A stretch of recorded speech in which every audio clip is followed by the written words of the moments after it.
Okay, this was the first week, but I didn't do a full week. But still, as promised, here's the breakdown. Hey guys, I just got back to the valley. Oh my gosh, what a shit show, huh?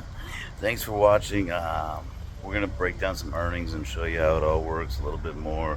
But I mean, lots of driving, good money, but wow, Lyft takes a heavy fee. They take at least 50%. I'll show you in the rundown. Thanks for watching. Look forward to that. My gosh, I'm beat. I got to ride all the way to Lancaster, which is like the middle of nowhere compared to Los Angeles. It's really, really far from where I live. Um, and I was on this road with my passenger, and just pitch black hills and bendy, windy hills. But I'm good at it. No worries. Just get out of the car to take a little stretch, and I gotta pick up some gas because I didn't know I was driving over an hour out this way. And then I got double stacked rides after that, and almost out of gas. I'm like 5 miles till empty, but I'm almost at the gas station, thank God. There's the whip. This is Lancaster. It's pretty ghetto. You gotta stay alert out here. This is what it looks like in Lancaster. This is where payphones used to be here, it looks like. I'm guessing that's probably what it was. And that field, there's just a lot of dark fields out here. And there's like these tweaker chicks up there ordering stuff, which is interesting. Alright, here we are. We got the gas in time. We made it. Now I'm over an hour away from home. Let's see, but the lease can only go so many miles, or they're gonna start taxing your ass. So what I do is on the way home now, I've got to actually do it so that set the filter so that it's on small, so that only people who are taking small rides are going really close, like to my area. I have to pick them up on the way home. Otherwise, I'm going to go over the mileage and have to pay it. I don't know what happens if you go over the mileage, actually. I have to call and ask about that. So, back to the work, back to the road I go. And it's 5:20 in the morning. I didn't think I'd be working way anything near this late slash early. But here we are. So I set my filters to small and I still got to ride out of my way, but I got paid for it. Here's more of a breakdown of kind of what you make. And remember, it was prorated, so my draw wasn't as bad as some. This week, for example, I have to break the $300 rental fee for this car right here before I actually start earning even a dime. Nice whip. Last week, let's show you the breakdown. So this is how it went. You can see it here.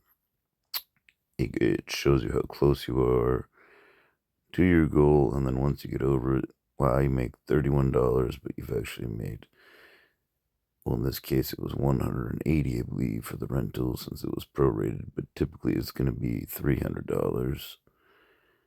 You can actually make that. You can see here how you can make. I mean, I did this Thursday night until Sunday morning, and this is how much I was able to make throughout that time. It shows you when it's going to be the most busy. I don't really go off of that much, and I definitely don't go to these events. Maybe I will eventually, and I'll let you know if and when I do. But instead, I found that rideshare is pretty much always busy. You can see there, it gives you the goal. You make 67.72 out of how much the rental is. And once you break that amount of the rental fee, that's when you actually start getting paid money for yourself to keep. And once you're out of it, it is a good feeling to be out of that zone. But you gotta just keep trucking and trucking until you get to the point where you've paid off your rental and then you get a few bucks in your pocket. I'm thinking since this is a new week, this is Monday. I took today off because Mondays, I don't know, I feel like it's probably a slow day, but also like between renting the car and working, I didn't even get a second to pop my head up. But there's all the breakdown on the earnings. Lyft actually keeps a substantial amount. They keep a little over 50%, it looks like, of the rides, of the total fees and fares. And then you got to remember you're going to pay for gas too. So that definitely makes it over 50%. Here's what I paid for gas, and then you could set up direct deposit and stuff like that. So you could use it right away, or you could just put it to your Apple Wallet once you do have earnings past the fee of the rental here. So I'll pop up how much I made in gas minus what I made after the rental fee, and we'll do a little bit of math and see if it's even worth it to do. We won't really know until we do a full week like we're going to do this week. You can see there, I clear 100. I spent about $42.63 in gas, so you can deduct that from my final earnings. Here it shows you 275.24 in 10 hours and 47 minutes. And that's exactly what I was talking about when I said set your filters to small. So at 317.28, we broke our draw because this was prorated because we only had the car for 3 days to enable to make money. So